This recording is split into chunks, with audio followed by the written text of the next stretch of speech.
Baiklah, kita mulai. Assalamualaikum warahmatullahi wabarakatuh. Salam sejahtera bagi kita semuanya. Kita ketemu lagi di mata kuliah matematika komputer, ya, matematika komputer 3.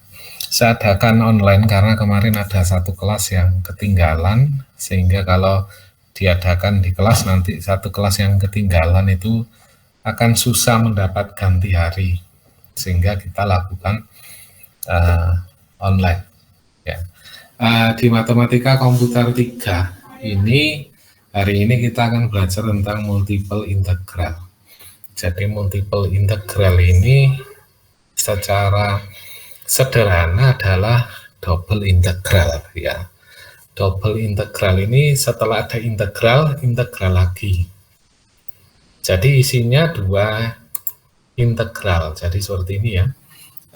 Contohnya ini, ada integral lagi, ya. Jadi kita sebut ini sebagai double integral. Jadi integralnya ada dua, makanya ini dinamakan multiple integral, ya. Oke. Multiple integral ini banyak manfaatnya, ya, dalam dunia nyata. Kemudian ini biasanya dipelajari pada jurusan banyak, ya, seperti perkapalan, kemudian desain bodi, ya, bodi pesawat dan seterusnya. Mereka menggunakan algoritma ini, ya. Bahkan multiple integral ini bisa digunakan untuk mengetahui berapa kandungan oksigen, ya, di dalam tubuh manusia. Itu juga bisa, ya, asal tahu caranya, gitu aja. Jadi matematika komputer memang kita akan menggunakan ini, diarahkan ke komputer. Saya mencoba untuk menghubungkan antara integral dengan ojek online, ya. Jadi nanti saya akan cerita, kita akan bawa integral ini ke dalam ojek online. Kemudian kalau ada sisa waktu nanti kita di pertemuan keberapa, kita akan buat kodenya di sini. Untuk sementara praktek minggu depan, jadi minggu depan kita berada di kelas, ya, itu kita akan melanjutkan yang kemarin waktu menghitung berat janin, kita akan arahkan pada computer vision. Jadi kita cukup arahkan kamera kepada mahasiswa yang berdiri, nanti akan ketahuan berat badannya berapa, ya, dari kamera tersebut. Nah, itu untuk minggu depan, ya. Oke, sekarang di multiple integral ini kita mesti ini, ya, sejarah dulu, ya. Sejarah dulu. Jadi multiple integral ini banyak digunakan, ya, beberapa bidang. Contohnya di data science. Saya punya teman satu grup, ya. Satu grup itu dia data science, ya. Jadi data science itu matematiknya kuat, ya, di Grab, ya, kerjanya di Grab di Malaysia. Jadi data science, kemudian banyak formula matematik yang digunakan, ya. Jadi kepala data science-nya Grab. Jadi formula statistik itu full dan seterusnya, ya. Dia gunakan banyak hal. Nah, ada yang menarik untuk pemrosesan data. Kalau kita kenal gini, ya, Grab itu setiap hari itu ternyata jutaan order yang dia harus tangani. Kalian bisa bayangkan, misal jutaan order, tiba-tiba ada satu order yang lag database, ya, artinya database-nya error, satu order itu cancel. Ya, apa yang terjadi kira-kira? Wah, itu luar biasa, impact negatifnya luar biasa besar. Satu, customer yang nunggu GrabFood sudah kelaparan, ya, order nggak datang, tapi titiknya masih muncul di situ dekat. Ya, driver sedang on the way ke tempat Anda. Yang kedua, sistemnya di driver itu juga error juga. Jadi seolah-olah tidak ada pergerakan titik, ya, tidak ada pergerakan titik di sana.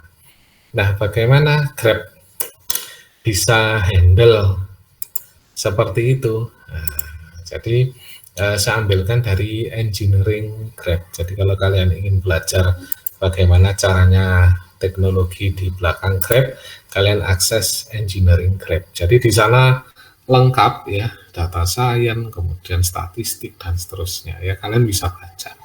Nah, saya ambilkan salah satu artikel yang sebenarnya sudah ditulis cukup lama ya, tahun lalu, yaitu tentang how we store and process millions of order daily.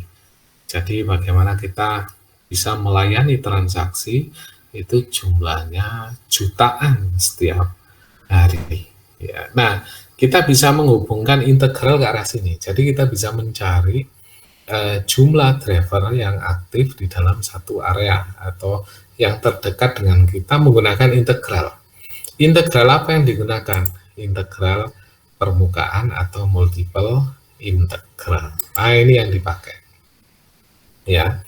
Kemudian kita lanjutkan lagi.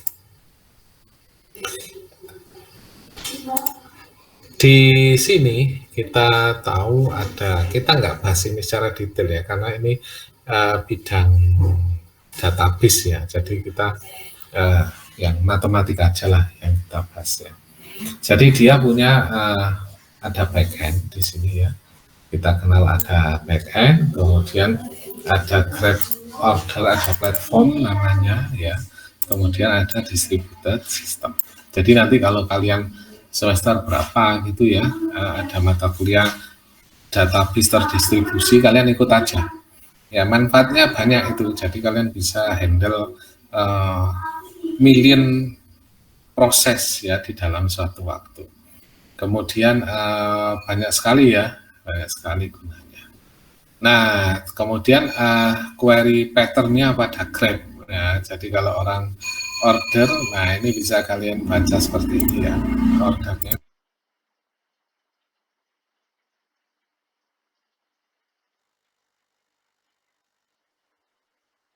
Jadi kalau kita baca di query pattern ya, di query pattern itu pertama write queries ya, buat order, kemudian update ya, kemudian read-nya adalah dapatkan order ID, ongoing, messenger, historical order, dan statistik ya.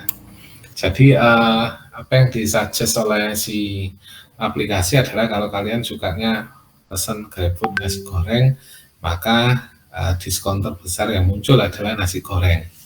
Ya, 60% selalu diskon. Ya, jadi gitu ya. Nah, kemudian ada namanya analytical query ya. Kemudian order statistik ya, matematik selalu dipakai. Kemudian peak hours ya. Jadi kalau jam sibuk atau tidak itu beda tarif ya.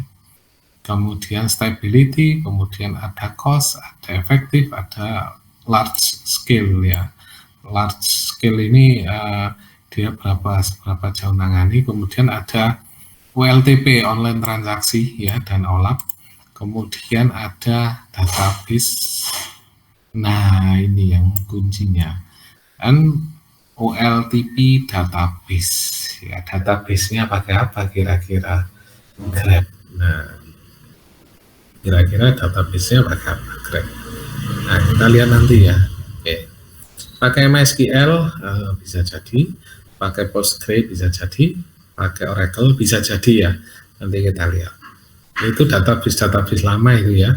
Jadi Postgre, Oracle, MySQL itu database lama. Ya ibaratnya orang itu usia sudah 80-an tahun lah. Nah, sekarang kita lihat di sini kalau cara kerjanya dia ada namanya pipeline ya, pipeline. Ini biasanya kita bisa gunakan pada MongoDB. Ya, jadi kalau kita tahu ada pipeline ini, kita sudah tahu wah ini pasti penggunanya kebanyakan di NoSQL ya. Ini pipeline, kemudian ada LTP, OLAP. Nah, arsitektur database-nya menggunakan DynamoDB, ya. Jadi kalau tanya Grab database-nya apa untuk LTP, ya online transaksinya menggunakan DynamoDB. Kenapa tidak MySQL?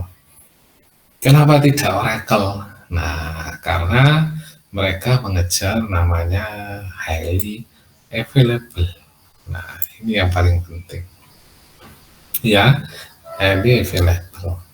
Dan database ini bisa dipartisi. Nah, kalau kita belajar, jadi bisa dipartisi ini menarik ya. Jadi menurut saya ini database dikatakan NoSQL, nggak murni NoSQL, dikatakan RDBMS ya kok dia terlalu join-joinnya itu banyak dihindari dan seterusnya. Akhirnya database ini menjadi unik, jadi dia bisa dipartisi seperti MySQL. Partisi itu mempercepat ya dalam proses pencarian.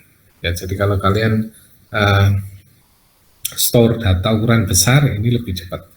Ya, jadi ini strukturnya, kemudian dan seterusnya. Ya, nanti kita bisa kombinasikan ini dengan integral, ya integralnya bisa masuk sini. Kemudian ada Apache Kafka. Nah, ini Apache Kafka Stream ya. Saya pakai ini Apache Kafka Stream dalam transfer data ke beberapa, ke sekitar ada 6 cabang ya kantor itu pakai ini. Ya, kemarin nambah 3 tempat sehingga 9 cabang menggunakan Apache Kafka ini. Very powerful lah ya, jadi kita bisa tangkap dari masing-masing klien, kirim ke server dalam bentuk statistik ya. Bagus sekali ini. Biasanya ini diajarkan di jaringan komputer ya, jadi jaringan komputer sekarang dengan AI ini migrasinya luar biasa besar ke software ya, kemudian dan seterusnya ya. Impact, konklusi, nah ini yang penting bagi informatik ya, orang informatika adalah DynamoDB ya. And Aurora ya, jadi pelajari ini aja ya. Jadi kita kalau ingin belajar ya mana yang tren menghasilkan uang itu ya DynamoDB. Lihatnya gampang, ke engineering Grab atau engineering di Google ya. Kalau Google itu bukan Google ya, Gojek ya atau GoTo ya, itu mereka larinya ke Java semua. Sama ya, Grab juga larinya ke Java ya. DynamoDB itu apa? Nah, DynamoDB itu ini dia ya.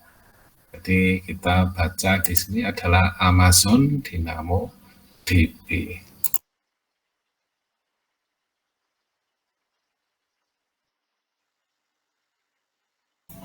Kalau kita baca di sini, serverless no SQL database with single digit millisecond performance at any scale.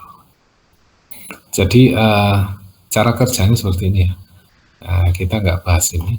Yang pakai udah banyak ya.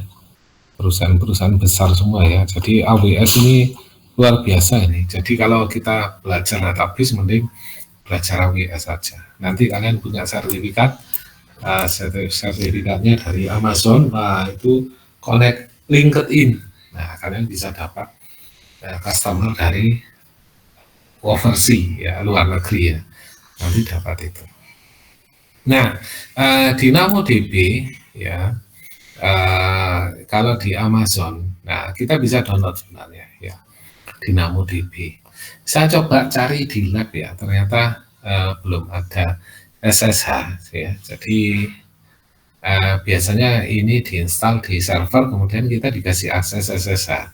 Nah, nanti saya tanyakan kalau kita ada waktu untuk menghitung integral dengan ini. Nah, kalau kita lihat di DynamoDB, ini mereka support banyak hal ya, termasuk namespace Jakarta ya. Ini ada Jakarta. Jadi di istilah Jakarta ya memang Jakarta Struts ya. Jadi memang Indonesia bahasanya. Java itu ya Indonesia. Jadi Java itu Jawa, kemudian ada Jakarta ya, kemudian ada batik ya, batik. Ada gamelan ya, gamelan juga ada. Jadi semua mengandung bahasa Indonesia atau budaya Jawa mereka usung oleh uh, Sun Microsystem di Amerika. Jadi mereka ngambilnya Jakarta. Kenapa tidak Kuala Lumpur, Singapura? Jadi mereka memang sengaja gitu. Dan sistem DynamoDB ini membutuhkan requirementnya New Apple Processor. Nah, baru kita tahu kenapa Mac itu muncul karena support besarnya pada DynamoDB ya. Jadi tahu ya, lah DynamoDB ini kalau dia support ke Apple Processor, ini biasanya banyak digunakan di negara Commonwealth ya. Negara Commonwealth itu banyak menggunakan teknologi Apple. Jadi ini Jakarta ya. Jadi kalian bisa mempelajari programming Jakarta Struts ya, Jakarta Struts. Ini buku sudah lama ini ditulis ya. Dulu waktu Jakarta Struts, kemudian muncul RMI ya, Remote Method Invocation, kemudian implement model view control atau MVC. Sekarang ini kalian MVC kalau pakai ini bisa untuk web ya, untuk web framework ya, mirip-mirip Django lah ya. Kemudian ada namanya Apache Batik ya. Apache Batik ini digunakan untuk sebenarnya ini hanya aplikasi biasa untuk SVG ya, Scalable Vector Graphic.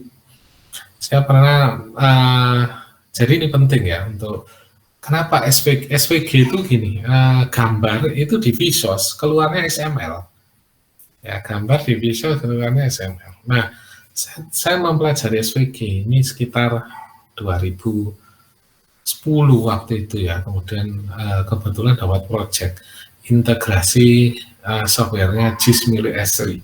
Jadi ada perusahaan software terbesar untuk Geography Information System di dunia, itu terbesar nomor 1, itu di Israel. Ya, jadi perusahaannya itu di Israel, tapi cabangnya di Kanada, di mana-mana ada. Nah, dia namanya Esri ya. Jadi dia banyak menggunakan scalable vector graphic. Nah, ini ada menarik. Hasilnya map itu bagusan milik Google Map ya atau OpenStreet ya. Tapi kenapa SVG ini laris? Ya, karena dia disusun berdasarkan teks ya. Jadi gambar itu kalau di Vsauce di web itu teks isinya, dan dia kalau di zoom perbesar sebesar apapun enggak pecah. Kalau Google itu kan misal kita pakai Google Street ya atau Google Earth, kita zoom jalan itu kan sudah kabur gambarnya. Kalau SVG ini enggak. Jadi kita zoom jalan raya itu karat-karat pada pipa PDAM kelihatan, saking jelasnya ya. Ini luar biasa ini. Nah, kalian bisa mempelajari arahnya ke sini juga bisa. Ya, dengan Apache Batik. Nah, ini salah satu perusahaannya. Ya. Jadi dia gunakan banyak teknologi di perusahaan Esri ini ya. Salah satu di Israel. Nah, kita akan menghitung integral melalui teknologi yang digunakan oleh engineering graph. Kita akan menghitung berapakah jumlah driver dalam suatu area menggunakan integral. Ya, jadi kita akan hitung itu. Oke, kita lanjutkan ke materi. Ya, oke. Multiple integral ini masih berhubungan dengan integral yang kita pakai di yang dulu ya, Riemann. Masih ingat kalian menghitung luas lumut ya, di integral Riemann juga tetap dipakai. Nah, kemudian dikembangkan lagi oleh saintis ya. Kemudian mereka membuat berbagai macam terobosan di zaman itu ya. Jadi konsep di sini adalah integrasi dimensi. Ya, jadi kalau kita tahu di sini ada dimensional ya. Kemudian setelah itu adalah kita menggunakan Riemann untuk mengukur, atau ini sebagai atap ya, ini sebagai atap. Riemann itu luasnya, karena luasnya itu bebas. Kemudian integral Riemann itu akan digabungkan lagi, sehingga kalau kita hitung ya, jadi integral mulai A sampai B fx dx ini hasilnya apa ini? Kalau ini dihitung kan bisa ketemu luas ya, dari garis ini bisa ketemu luas lah. Ini kan garis ya, ini kan fungsi y ya, ini fungsi y, kemudian ada dx, sehingga kalau diintegralkan kan nantinya y kali x kan begini. Y ini panjang, tinggi, x-nya lebar. Kalau di koordinat kartesius kita gambar begini ya, ini x, ini y, ini ke sana sampai sini, kemudian y-nya sampai sini lah, ini yang dihasil. Nah, jadilah luas ya, jadilah luasan. Nah, luasan ini kemudian dihitung y kali x ya, jadi luas. Maka dari itu integral ini itu sama dengan sigma. Sigma ini jumlah dari apa? Dari tinggi fx atau y, kemudian ini y ya, tinggi, kemudian delta x, yaitu lebarnya tadi. Nah, sehingga ini dan ini adalah ekivalen atau sama. Ya, kalau sama berarti dikasih limit. Ya, jadi kalau ini ekivalen nggak usah limit. Kalau sama kasih limit, artinya limit apa? P mendekati 0. Ya, P itu apa? P itu adalah partisi. Nah, partisi. Nah, ini yang digunakan di database. Ya, jadi mereka tetap menggunakan partisi. Ya, jadi kalau di proses dalam bentuk yang sama, ya, very similar fashion, ya, ini kita akan ketemu namanya R. R ini adalah suatu daerah di mana dia adalah bentuknya rectangle. Jadi XY di mana X di antara A dan B, Y-nya di antara C dan D. A dan B itu yang datar, C dan D yang ke atas. Ya. Oke, kemudian hasilnya seperti ini. Nah, jadi kalau kita punya X, Y, Z, ya, X-nya ke sini, X-nya itu dibatasi oleh A dan B. Jadi A dan B itu area sini sampai sini, cukup daerah sini aja ya. Nah, ini A dan B ini di sini batasnya. Kemudian C dan D batasnya di sini. Nah, sehingga kotak inilah ya akan dicari nanti ya. Terus kotak ini diapakan? Oh, ini naik ke atas nanti. Bentuk seperti gedung pencakar langit. Jadi ini tinggi ke atas. Nah, jadi arsitek, bukan arsitek, teknik sipil itu bangunan itu dibangun sedesain dengan menggunakan formula. Ya, nah jadinya seperti ini nanti ya. Tergantung dari pola yang atas ya, pola atas. Jadi ini luasan yang hitam ya. Terus ini juga luas. Luas dikali tinggi menjadi volume. Volume panjang, lebar, tinggi. Ya. Oke. Nah, ini baru pengenalan di multiple integral atau integral permukaan ya.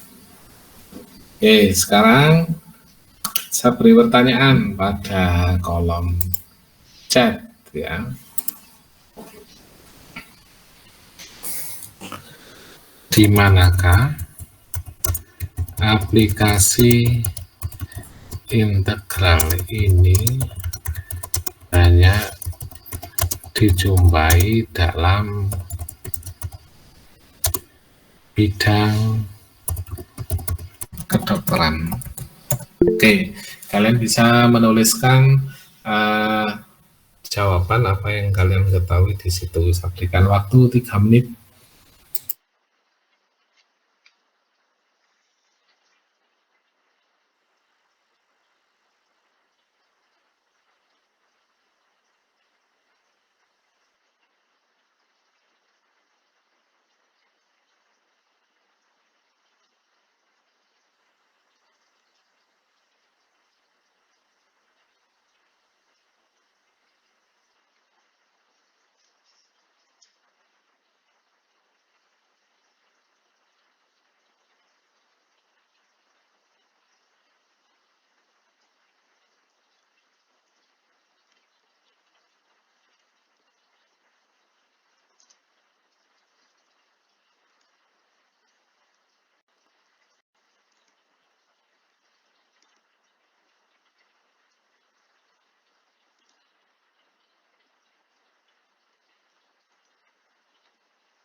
Baiklah, sudah ada yang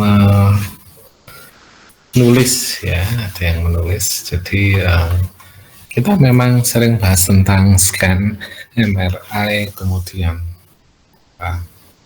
USG, kemarin USG janin itu ya sudah dibahas. Kemudian ada lain, ini pola pertumbuhan sel tumor. Nah, ini juga bisa sinyal rekam medis, kemudian jantung ya juga bisa. Jadi kita bisa ngitung sebenarnya jantung itu mampu menampung berapa volume darah yang masuk. Itu kita juga bisa menggunakan itu. Bayangkan kalau misal kita bisa gunakan sistem yang integrated dengan teknologi yang ada di rumah sakit. Nah, itu manfaatnya cukup banyak. Atau kalau kalian bisa buat API ya, API untuk penggunaan sistem kalian yang sudah jadi di web, misalnya kalian punya API, API-nya bisa diakses oleh sistemnya seperti CT scan atau yang lainnya. Nah, itu artinya kalian jual service ya, namanya SaaS di dalam dunia teknik informatika. SaaS, SaaS, software as a service ya. Kemudian bisa digunakan untuk macam-macam ya. Ya macam-macam lah di sini yang sudah dituliskan oleh teman-teman kalian ya. Oke. Semuanya bisa dilakukan. Kita bisa menggunakan ini kalau di kedokteran itu kita sebenarnya dengan integral ya, bisa jadi kalau kita punya dataset kita bisa mengukur berapa usia mumi ya. Jadi kalau ditemukan mumi gitu ya, kita bisa ukur usianya berapa ya, dengan prediksi matematik dan statistik tanpa menggunakan bahan kimia. Mungkin sebenarnya tidak ada yang membuat sampai sekarang, tapi kalau kita bisa bikin, nah itu menarik ya. Seperti kalian bisa menentukan misal beli barang ini bagus atau tidak. Jadi misal ada ballpoint, kemudian kalian mau beli ballpoint ini harganya mahal 50.000. Nah, kalian pakai alat di Android ya atau iOS, cuma di kamera diarahkan ke ballpoint langsung ketahuan. Anda sebaiknya jangan beli. Nah, ada rekomendasi gitu. Anda sebaiknya beli karena ini barang bagus, harganya murah. Nah, sistem kayak gitu itu yang dibutuhkan orang. Ya, jadi kalian misalnya mau masuk kampus ya, si sistem itu tahu, oh jangan masuk kampus ini, lebih baik kampus sana saja, gitu ya. Nah, lulusan kampus ini banyak yang lulus bingung cari kerja, sementara kampus sana itu cepat cari kerja. Nah, itu bagi anak-anak SMK atau SMA yang mau kuliah, itu kan mereka lebih mudah. Akhirnya tahu, oh ternyata masuk kampus ini lebih baik dari kampus sana, ya. Itu contoh. Jadi itu kalau sistem itu jadi, wah itu menarik. Cuma ada pro dan kontranya ya, kita nggak boleh membandingkan kampus ya. Jadi kampus A, kampus B kita nggak boleh sebut nama ya, karena semuanya sama sebenarnya, tergantung kualitas individu ya. Jadi nggak bisa dibanding-bandingkan. Oke, kita lanjutkan lagi ke double integral. Nah, tadi itu baru kita mengenal namanya pembukaan ya atau pengenalan. Kita sekarang ke double integral. Nah, kalian bisa baca apa yang ada di dalam kotak ya. Saya kasih waktu 2 menit untuk membaca yang di dalam kotak di definisi.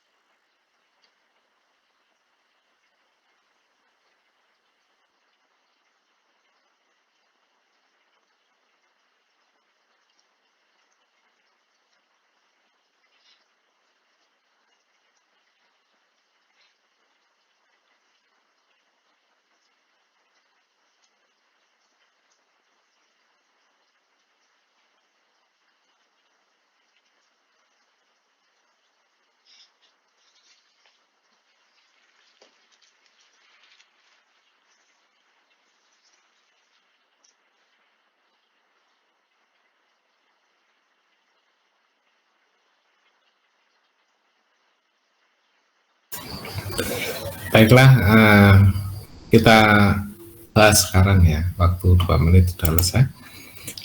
Di double integral kita lihat di sini ada definisi. Ya. F adalah fungsi dua variabel. Jadi yang perlu digarisbawahi adalah dua variabel. Biasanya F ditulis gini kan, fx ya, ini satu variabel, fx, y. Nah ini baru ya, kita lanjutkan. F, jadi ini satu ya, satu variabel, ini dua variabel. Yang didefinisikan pada kotak tertutup ya, jadi pada area tertutup R ya, region ya. Jadi R ini singkatan area ya, region ya, atau bacanya region. Jadi fungsi F itu ada di dalam kotak gini maksudnya dia. Nah, jadi kalau XY itu di sini, sini, di sini, di sini, di sini, di sini, sini, sini, nggak boleh, ini nggak boleh ya, ini nggak boleh terjadi. Jadi di sini. Tetap di dalam kotak. Nah, ini kenapa kok bisa dalam kotak? Ini yang menentukan fx. Ya, jadi tetap dalam kotak. Kalau ini nggak boleh ya, nggak boleh. Nah, untuk ada rumus limit p mendekati 0, ingat p tadi apa? Partisi ya.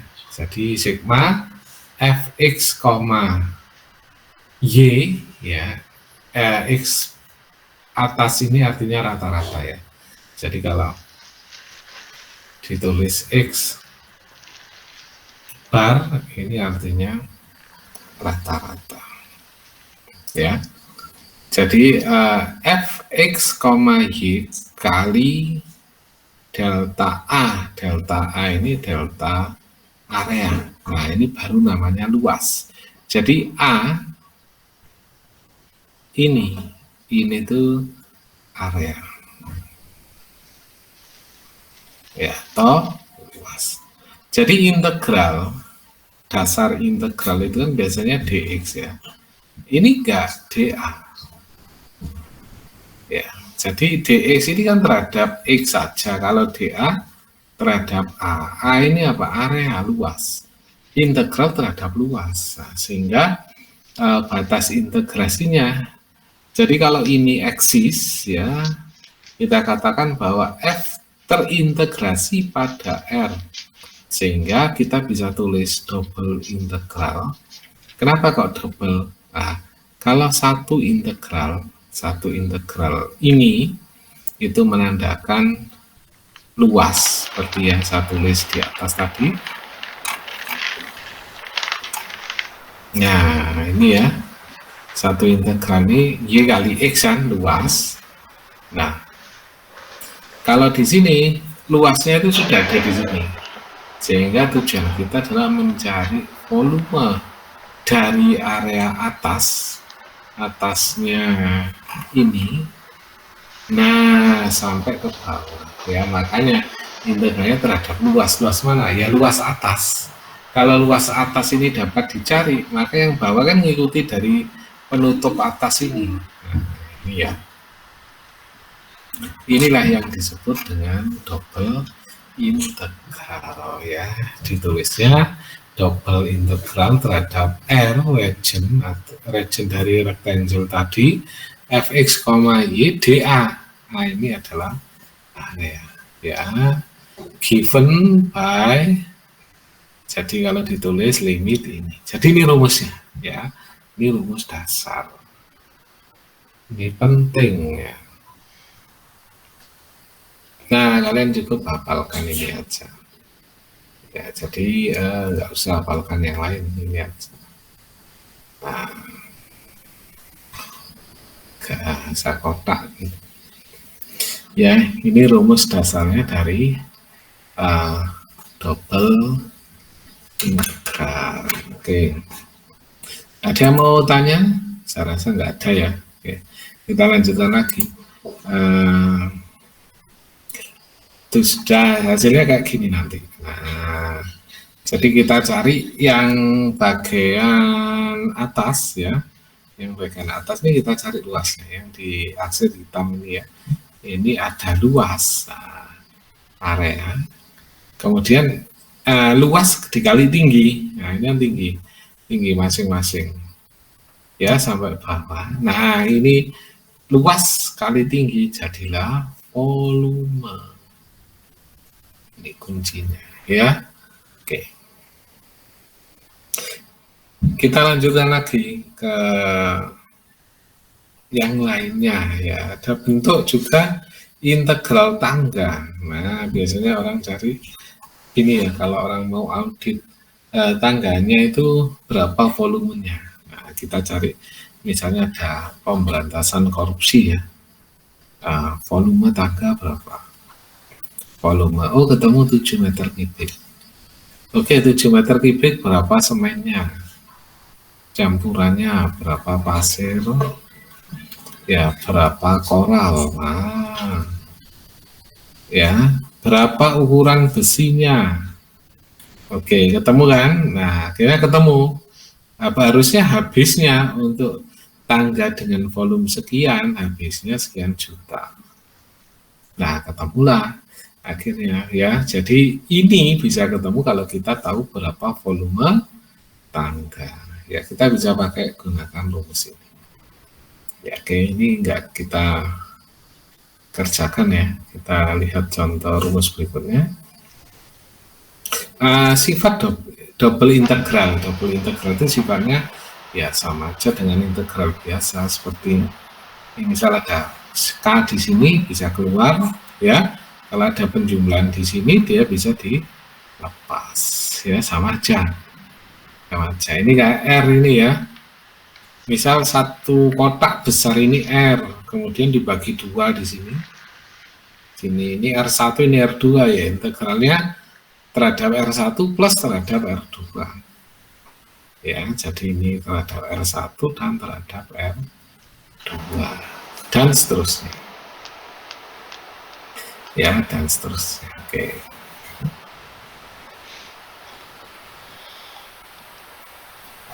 Oke, ada yang mau tanya sebelum kita lanjutkan ke contoh pertama?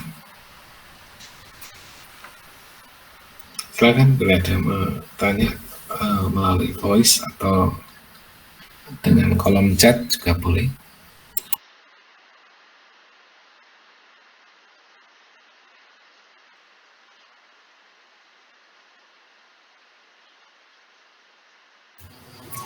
Baiklah, kita lanjutkan lagi ya. Nah, ini ada contoh sederhana ya, jadi staircase function ya, fungsi tangga ya, yang tadi kita lihat gambarnya.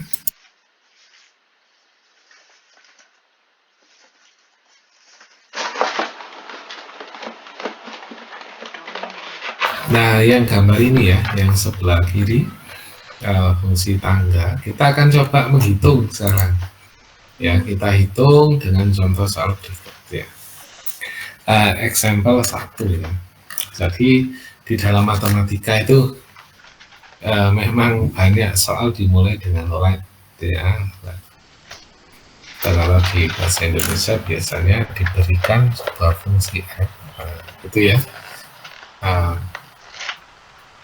Kita lanjutkan lagi. F adalah fungsi tangga yang seperti gambar 5 tadi, maka bernilai 1 bila X di antara ini, Y di antara ini, bernilai 2 bila X dan Y antara ini, bernilai 3 dan seterusnya. Ini mirip waktu kita bahas integral yang lalu parsial, cuma contoh ini muncul lagi ya, masih ingat nggak?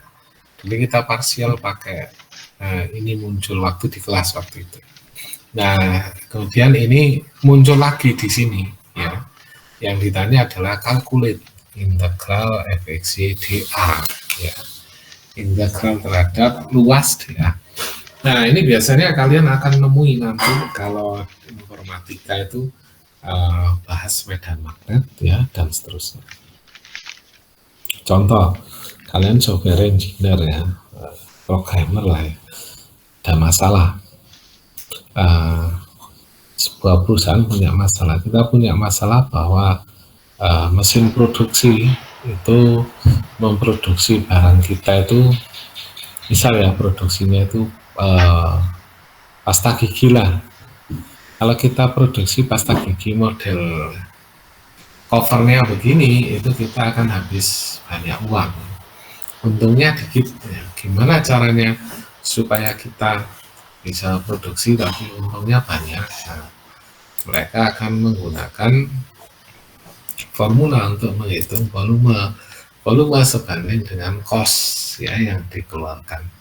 Ya, kalau BP nggak boleh ya, BP itu break even point ya. Jadi kalau di startup ya kondisi BEP ini break even point ini menurut saya rugi, tapi menurut teori impas ya, tapi saya rugi karena ada waktu yang hilang.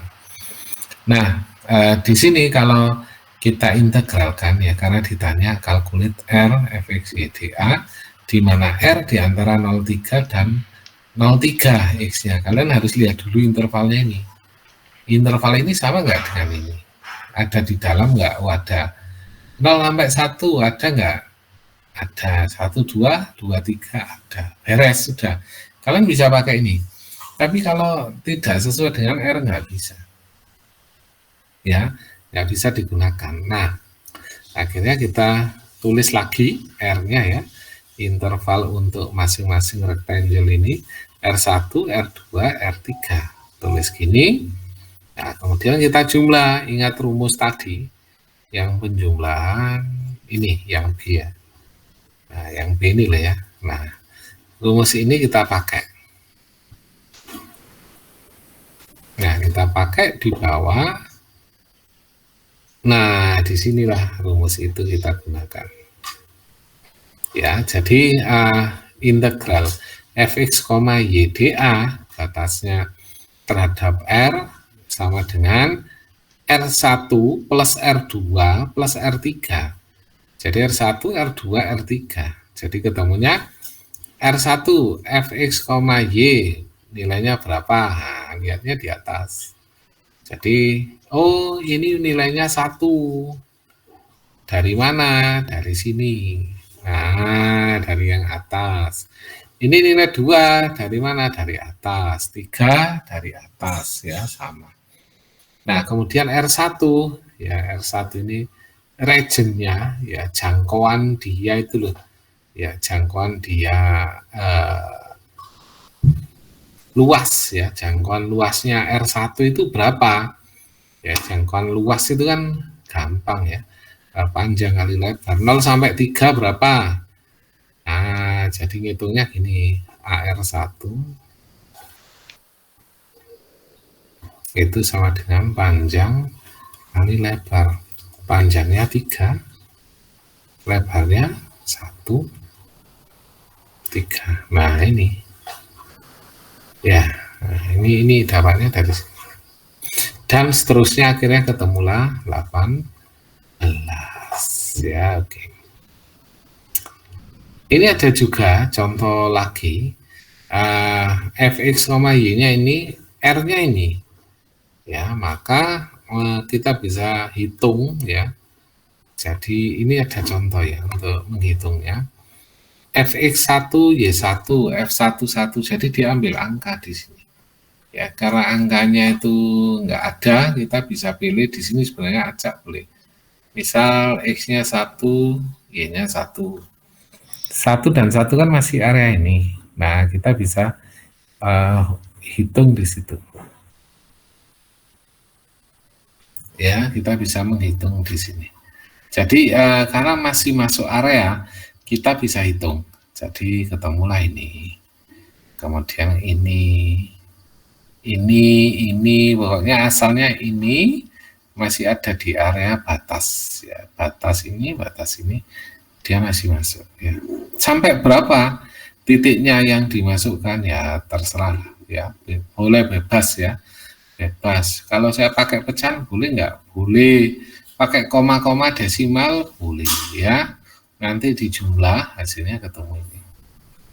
Ya, jadi ini ya Ini adalah contoh sederhana ya, dengan menggunakan kotak-kotak dihitung ya.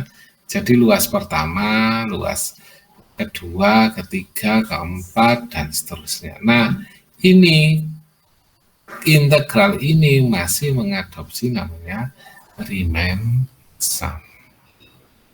Ya, Riemann sum itu adalah metode Riemann yang digunakan masih pada integral seperti ini. Ya, kenapa kok nggak trapezoid sama Simpson? Nah, kenapa? Padahal Riemann itu errornya tidak lebih baik daripada trapezoid atau Simpson, tapi kenapa Riemann laku keras? Nah, karena apa kira-kira?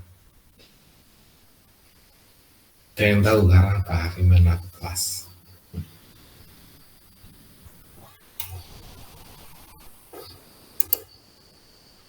Ya, Riemann laku keras karena politis ya. Jadi dalam tidak hanya dunia dagang ya, dunia sains juga dipolitisasi ya, sama aja ya, laku keras. Padahal errornya ya nggak terlalu bagus lah dibanding algoritma lain ya. Nah, ini politik ya, sudah masuk sini ya. Sama dengan kalau kalian nyumbang uang ya, misalnya kalian datang ke salah satu kampus, Pak saya mau nyumbang gedung 10 lantai Pak untuk kampus ini saya bangunkan, tapi nama gedungnya nama saya. Oh boleh. Nah, jadinya nama gedung misalnya Gedung Budi Santoso. Nah, namanya Budi Santoso yang nyumbang, jadi Gedung Budi Santoso. Kalau yang nyumbang namanya Suroso ya, Gedung Suroso. Jadi kalau diumumkan di kampus, anak-anak nanti kita kuliah pindah ke Gedung Suroso, nah itu ya. Kalau kalian nyumbang, jadi ya begitulah dunia sains ya. Jadi mau independen ya agak susah ya, karena ada bantuan juga dari pihak-pihak lain yang membantu funding pendanaan pada penelitian ini. Oke, kita lanjutkan lagi ke soal problem set 13.1 ya. Kalian kerjakan contoh, nanti kita bahas bersama ya. Nomor 1, nomor 3. Oke, 2 nomor ya. Oke, silakan dikerjakan nomor 1 dan 3 di bukunya sendiri-sendiri ya, ditulis di buku. Saya kasih waktu 5 menit.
Baiklah, kita koreksi bersama ya. Nomor 1 berapa jawabnya?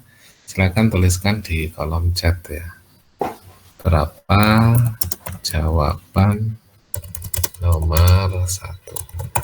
Oke, silakan tuliskan di kolom chat.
Nomor 1 jawabnya 14. Oke ya.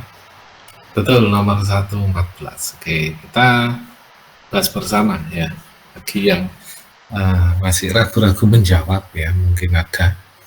Jadi kita bahas bersama. Nomor 1 14. Jadi di nomor 1 itu kita harus cari luasnya dulu ya.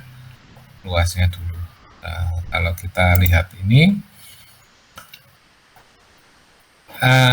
jarak ini ke sini ya, lebarnya ini 2 ya, 3 kurangi 1 kan 2, ini ke sini juga 2, sehingga luasnya 4 ya. Kemudian yang ini 3 ke 4 1, 0 ke 2 selisihnya 2, jadi ini luasnya 2, sehingga jawaban nomor 1 ya, cara menulisnya begini. Nanti kalian saya kasih catatan ini ya. Nulisnya begini, 2 ini kali luasnya 4 ya, 4, kemudian ditambah 3 kali luasnya 2. Nah, 2-nya tulis ini. Sudah 2 kali 4 8, 3 kali 2 6. Nah, di total jadi 14. Oke ya. Nah, ini jawabannya. Jadi ini masuk Riemann ya, sebenarnya masuk integral Riemann. Tapi untuk fungsi double. Nanti kita kerjakan soal-soal yang seperti ini ya. Jadi kalian jangan khawatir, kita masih punya soal yang banyak. Oke.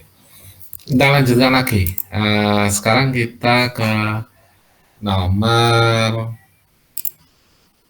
3. Sekarang berapa jawaban nomor 3? Oke, silakan ditulis berapa jawaban nomor 3. Oke, ada yang jawab 12. Selain 12, apa ada?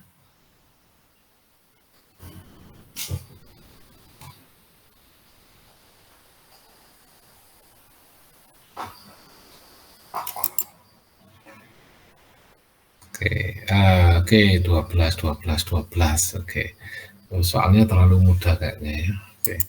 Nah, kita coba kerjakan untuk soal nomor 3 ya. Ini luasnya kalau kita lihat yang pertama ya, pertama.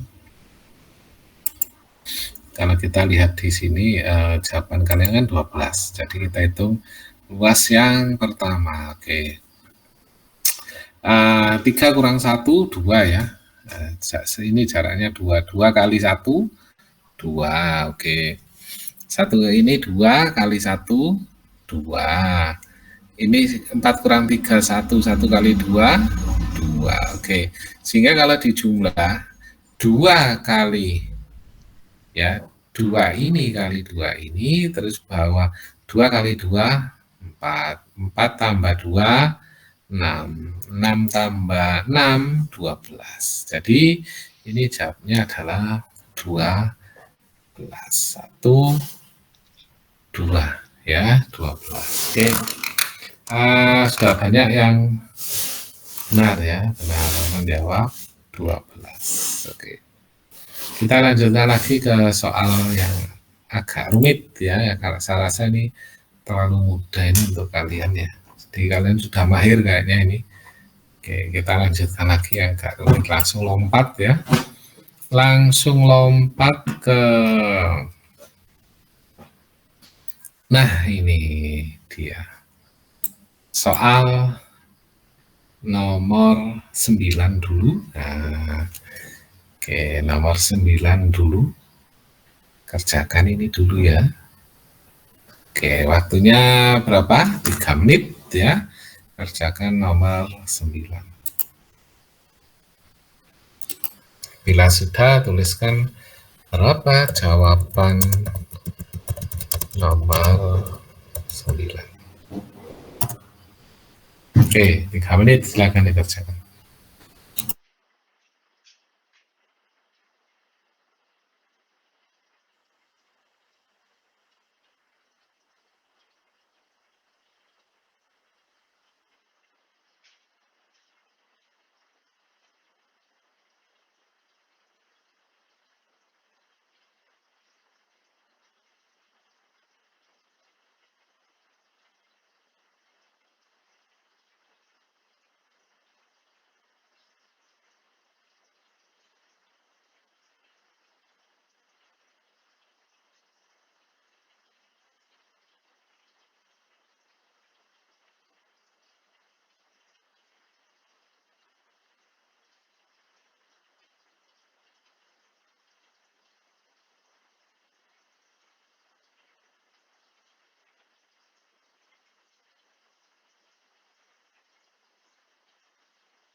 Ayo, berapa jawabannya untuk nomor 9 ya? Sudah masuk 168. Oke.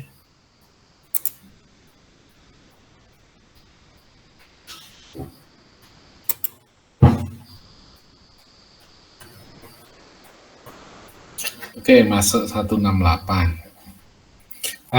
Saya tanya caranya bagaimana? Bisa difotokan pekerjaannya di grup ya. Oke, saya buka akses ke grup WA.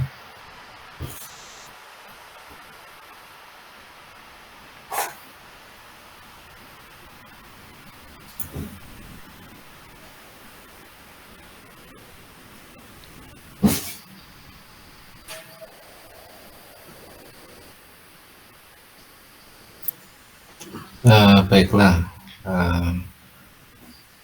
Tolong difotokan hasil pekerjaan dari Azarya Mulyono. Oke, bisa difotokan, dikirim ke grup WA ya, Advanced Calculus.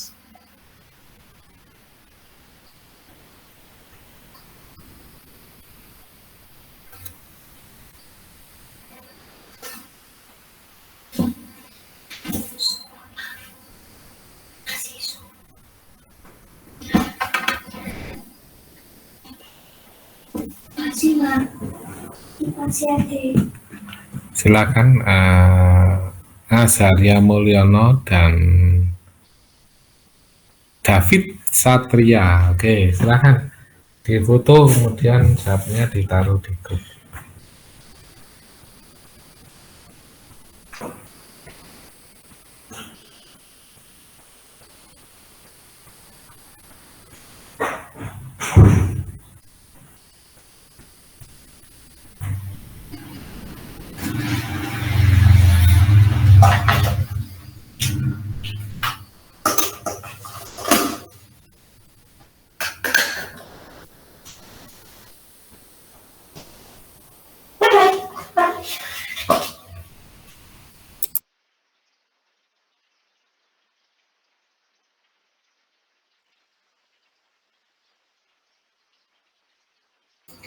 Ada jawaban yang lain selain 168? Ya, belum tentu benar ya 168.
Untuk soal ini ya, soal nomor 9 ini memang harus digambar ya. Jadi soal ini membahas tentang bagaimana kita memikirkan luasan ya beserta dengan aksesoris atribut yang ada di dalam luasan tersebut ya. Oke. Soal nomor 9 saya bahas ya, jadi biar cepat. Ini sudah ada ngirim ke WhatsApp, nanti kita cek ya. Oh, sudah ada di WhatsApp jawaban temannya. Oke. Untuk nomor 9 ya, saya kerjakan di sebelah mana ini yang kosong.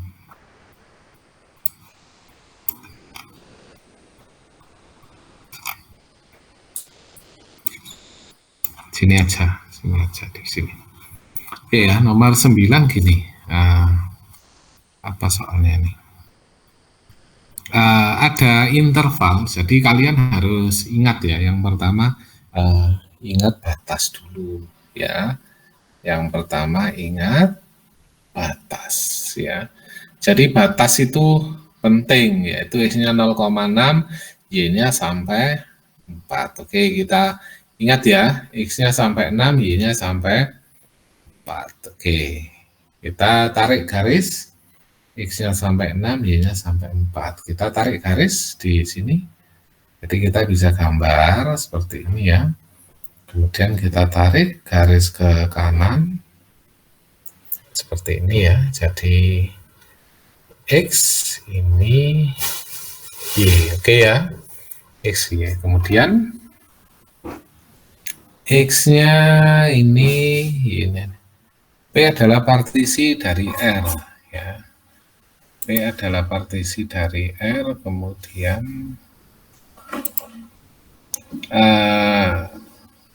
into 6 equal square. Jadi ada 6 kotak nanti ya. By the length X2 dan 4 dan Y2. Oke, kita gambar ya, X-nya 2. Jadi X2, Y-nya 4. Ya, X-nya 2, anggaplah di sini ya. Nah, sini ini angka 2, kemudian angka 4 itu di sini. Angka 4, terus kemudian batas X-nya, batas X-nya 6. Nah, ini ada 6 di sini, tapi dia nggak sebutkan di soal ya, ini 6. Oke. Sehingga kita gambar, terus apa lagi batasnya? Y2 itu di sini. Ya, batas Y2 di sini. Oke, kita nulisnya gini aja dulu. Oke. Kita lanjutkan lagi. Nah, kemudian ada informasi into 6 square by the length X sama dengan 2, Y, X2, X4, dan Y2. Berarti X2 ini ada kotak ya, jadi dibatasi oleh X2, jadi ini kita tarik ke atas. Sampai batas Y dulu ya, Y-nya 2, nah ini satu kotak. Ya, kemudian X4 sama juga ya, satu kotak sampai X4. Kemudian nggak ada X6 ya, nggak ada X6, tapi batasnya 6, jadi kita tarik ke kanan. Ya, kita tidak menabrak sampai melebihi 6. Ya sudah, ini ya. Kemudian kotaknya ada 3 ya, padahal di soal 6 ya ada 6. Berarti harus naik ke atas lah. Batas Y-nya kan 4. Batas Y-nya 4, padahal di sini baru 2. Nah, berarti kotaknya 6. Jadi ini naik lagi, di sini ada 4 ya. Jadi kotaknya 6. Ini ada kotak lagi. Nah, ini ya. Oke.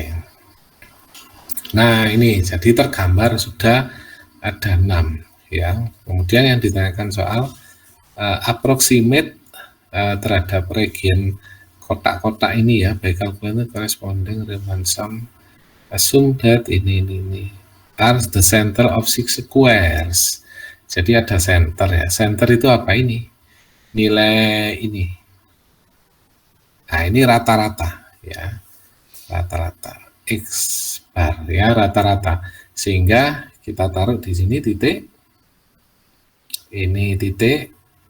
Ini. Nah, akhirnya ketemulah titik di sini ya. Anggaplah ini titik. Yang pertama berarti koordinatnya berapa? F dalam kurung yang pertama ini 1,1, kemudian F dalam kurung ini 3,1, ya, F dalam kurung 5,1. Nah, asalnya dari sini asalnya. Kemudian F dalam kurung ini 1,3, ya, ada lagi F dalam kurung 3,3, kemudian F dalam kurung ini berapa ini? 5,3 ya. 5,3. Nah, sudah seperti ini. Ya, kemudian ini dijumlah ya, dijumlah. F11 berapa nilainya? Ya, masukkan ke sini. Masukkan ke situ, ke fungsi ya. Ya, ini fungsinya. Nah, masukkan ke sini. Jadi kalau X-nya 1, Y-nya 1 ketemu berapa? Ini dijumlah dulu ya, kalian jumlah hasilnya. Setelah dijumlah dikali dengan ini, kali dengan luas. Ya, luasnya berapa? Ya, mudah saja luas per kotak ya. Jadi 2 kali 2 ya. Ini kan 2 kali 2. Jadi 4 ya. Ini misal hasilnya A besar ya. A besar, maka luas per kotak itu 4. Ya, luasnya 4, maka semuanya adalah 4 kali A ya. Ini menjawab soal nomor 9 ya. Nomor 9. Oke. Soal nomor 9 ini bisa kita pakai untuk nomor 11, 12 dan sampai habis nomor 14. Oke, ada mau tanya sampai di sini? Ya, silakan Dimas. Oke. Tes apakah terdengar Bapak?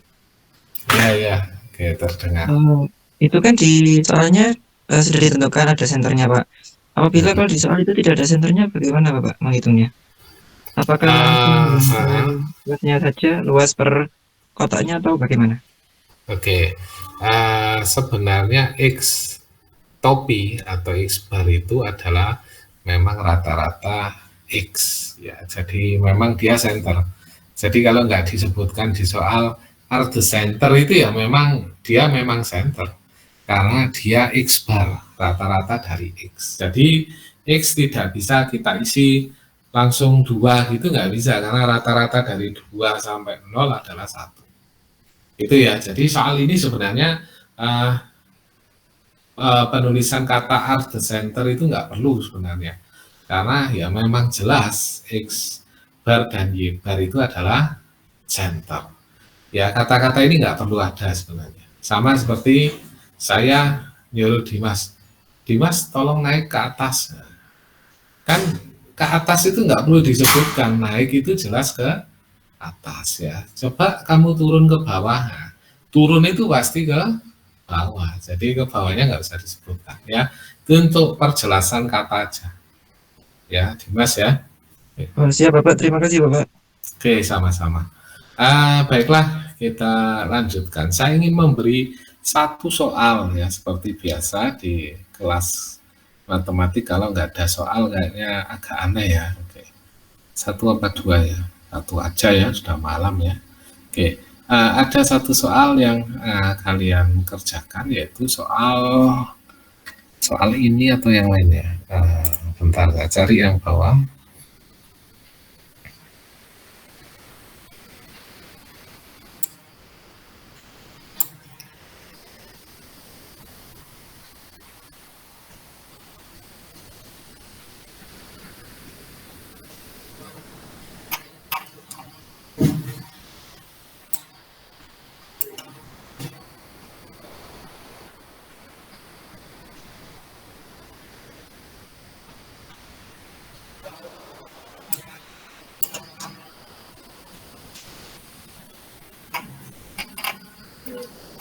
Soalnya melanjutkan aja ini ya. Daripada yang bawah nanti kalian gambar lagi.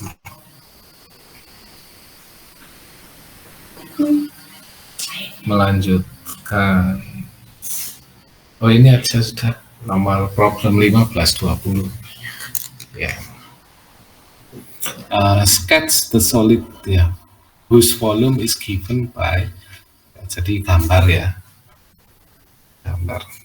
Jadi ini ya tugasnya sketch.